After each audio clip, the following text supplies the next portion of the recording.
In the heart of the Korean Peninsula, nestled between mountains and the sea, lies a civilization that shaped the course of Korean history, yet remains largely overlooked in the shadows of time. A kingdom that rose to power through strategic alliances, remarkable innovation, and military might, the Kingdom of Silla. But despite its profound influence on Korea's cultural and political landscape, Silla's story is often eclipsed by the more well-known kingdoms of the Three Kingdoms period. Today, we're going to uncover the hidden history of the Kingdom of Silla, a kingdom that not only unified Korea but also gave rise to some of the greatest achievements in Korean art, architecture, and culture. Join me as we journey into the heart of this ancient kingdom, revealing the secrets of its rise, its glory, and its enduring legacy. The birth of Silla and the Three Kingdoms period. The Kingdom of Silla was one of three powerful kingdoms that dominated the Korean Peninsula from the 1st century BCE to the 7th century CE. Alongside Goguryeo in the north and Baekje in the southwest, Silla played a central role in what is known as the Three Kingdoms period. But while the other kingdoms often dominate the historical narrative, Silla's impact was nothing short of extraordinary. Silla began as a small tribal state, established around 57 BCE in the southeastern part of Korea, in what is now Gyeongju. Early on, Silla was often overshadowed by its larger neighbors, Goguryeo and Baekje. However, it was the kingdom's strategic location and its ability to navigate alliances and diplomacy that allowed it to survive and thrive amidst fierce competition. The Silla kingdom's true rise to power began around the 5th century CE. Under the leadership of King Naemal, Silla started to strengthen its military and political position.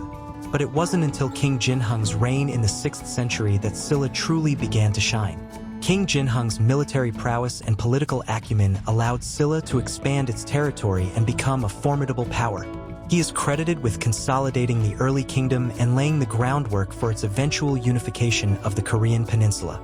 By forging alliances with neighboring China, Silla managed to outmaneuver its rivals and secure its place in history. The unification of the Korean Peninsula. Perhaps one of Silla's most significant achievements was its role in the unification of the Korean Peninsula. In 668 CE, after years of warfare, strategic diplomacy, and alliances with the Tang dynasty of China, Silla succeeded in conquering its rival Baekje, and then Goguryeo, unifying the peninsula under a single rule for the first time in Korean history. But the unification of Korea was no easy feat. Silla had to face the mighty forces of Goguryeo, a kingdom known for its military strength and territorial expansion. With the help of the Tang Empire, Silla launched a series of successful military campaigns, eventually defeating Goguryeo and cementing its dominance. The unification of Korea under Silla marked the beginning of the unified Silla period, a time of prosperity, peace, and cultural flourishing. Silla not only created a unified state, but also laid the foundation for the rich cultural heritage that would shape the future of Korea. The glory of Silla's culture and achievements. While Silla's military victories are well documented, it is its cultural and architectural achievements that truly set it apart. Under the unified Silla period, the kingdom experienced an unparalleled golden age of art, science, and religion. One of the most striking symbols of Silla's cultural grandeur is the architectural wonder of Bulguksa Temple.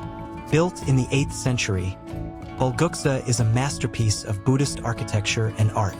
The temple complex, with its beautiful pagodas, statues, and intricate stonework, reflects the spiritual and cultural aspirations of the Silla people. But Bulguksa is just one example of Silla's remarkable architectural achievements. The Sukagoram Grotto, a Buddhist temple located on the slopes of Mount Toum, houses one of the most stunning representations of the Buddha in Korean art. The grotto, with its meticulously crafted stone carvings, is a testament to Silla's devotion to Buddhism and its ability to blend art and spirituality into a single masterpiece. Silla was also home to a vibrant artistic tradition. The kingdom's craftsmen excelled in producing intricately designed gold jewelry, including the famous Silla gold crowns. These crowns, often found in royal tombs, are breathtaking examples of the kingdom's wealth and artistic skill. Their intricate designs and gold inlay are symbolic of the kingdom's powerful elite and their deep connection to their spiritual beliefs. Silla was also a center of learning, and its scholars contributed to the development of Korean literature, science, and technology. During this period, the kingdom's capital, Gyeongju, became one of the most sophisticated cities in East Asia, attracting scholars, artists, and merchants from across the continent. The fall of Silla. Despite its golden age, the Kingdom of Silla eventually began to crumble. By the late 9th century, the kingdom was weakened by internal strife, corruption, and external invasions. The central government's power diminished, and the once unified state began to fracture into competing factions. In the late 9th century, a series of rebellions and power struggles erupted within Silla, leading to the eventual downfall of the kingdom. One of the key factors in its decline was the rise of powerful military leaders and aristocrats, who undermined the authority of the royal family. This led to a period of instability and infighting, and by the 10th century, the kingdom fell to the Goryeo dynasty, which eventually unified the Korean Peninsula once again. Silla's fall marked the end of an era, but its legacy lived on through the cultural achievements it left behind. The art, architecture, and religious practices of Silla influenced future Korean dynasties, particularly the Goryeo and Joseon dynasties, which continued to build upon the foundation laid by Silla. Rediscovering Silla's legacy. While the Kingdom of Silla may no longer exist as a political entity, its cultural and historical legacy continues to resonate today. Archaeological sites like Bulguksa Temple, Sukagoram Grotto, and the royal tombs of Gyeongju remain powerful symbols of Silla's influence and enduring impact on Korean culture. In recent years, scholars have made significant strides in uncovering more about Silla's history. Excavations of ancient tombs and artifacts have provided new insights into the kingdom's daily life, its complex social structure, and its interactions with neighboring civilizations. The art and architecture of Silla continue to be studied and admired, with many of its treasures displayed in museums across Korea and the world. The kingdom's legacy lives on through the cultural practices and traditions that it helped to shape, including the practice of Buddhism, which became a cornerstone of Korean society. Conclusion. The Kingdom of Silla may not be as well known as its contemporaries, but its impact on Korean history and culture cannot be overstated.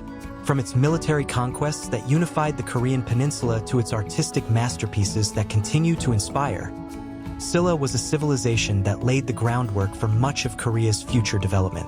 Though its political power eventually faded, the cultural achievements of Silla live on, a testament to the creativity, resilience, and vision of the people who once called it home.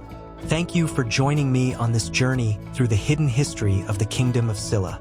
If you enjoyed this video, don't forget to like, subscribe, and share it with fellow history enthusiasts.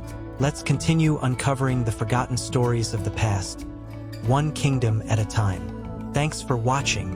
Until next time, let's keep exploring the lost worlds of history together.